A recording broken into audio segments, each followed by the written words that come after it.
Good afternoon. I'm back with our fourth presentation regarding awarding qualifications. I'm going to say we've been so impressed by students in Year 11 and 13 and their approach during this assessment window and how they're going to get the evidence to award their grades this summer.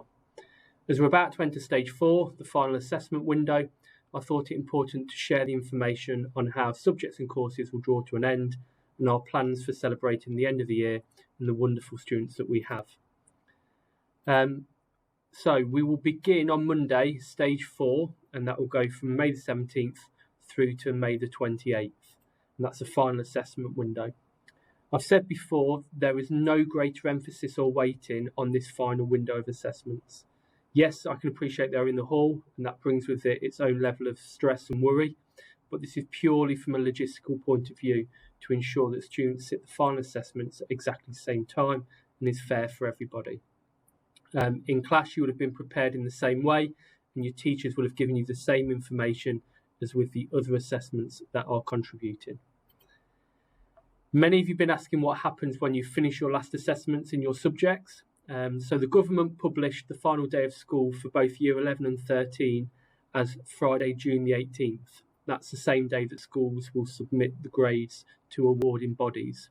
Our expectation is that students will attend all of their lessons right up until the last day on Friday the 28th of May of half term.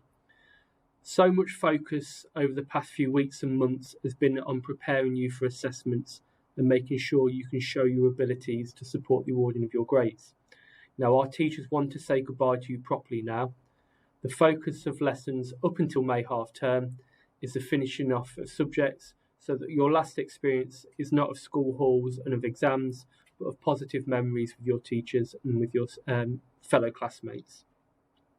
There will also be farewell assemblies that take place in the afternoon of the last Friday to say goodbye and to celebrate your successes.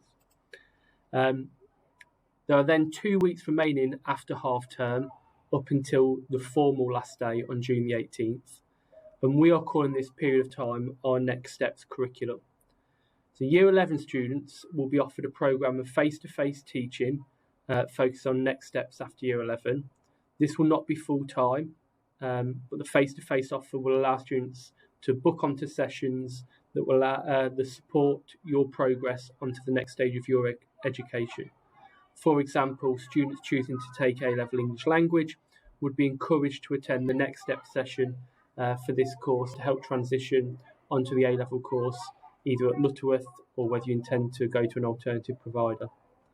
As well as the face-to-face teaching, there will be a complementary remote learning offer that focuses on careers and developing study skills for other students that the in-school offer isn't suitable for. Our Next Steps programme for Year 13 students will also be a combination of remote learning and face-to-face teaching. These bookable sessions will again focus on the next steps that Year 13s will be embarking on. Sessions will be on things like finance, securing university accommodation and things like that. For both year groups, it will be down to individual families to decide what provision is most suitable for them for these final 2 weeks and what aspects you choose to engage in. As always, I'd like to thank you for both your time and your support so far. I can appreciate this has been a really difficult time, and I say I can't compliment students enough for how well they've approached it and how hard they've worked.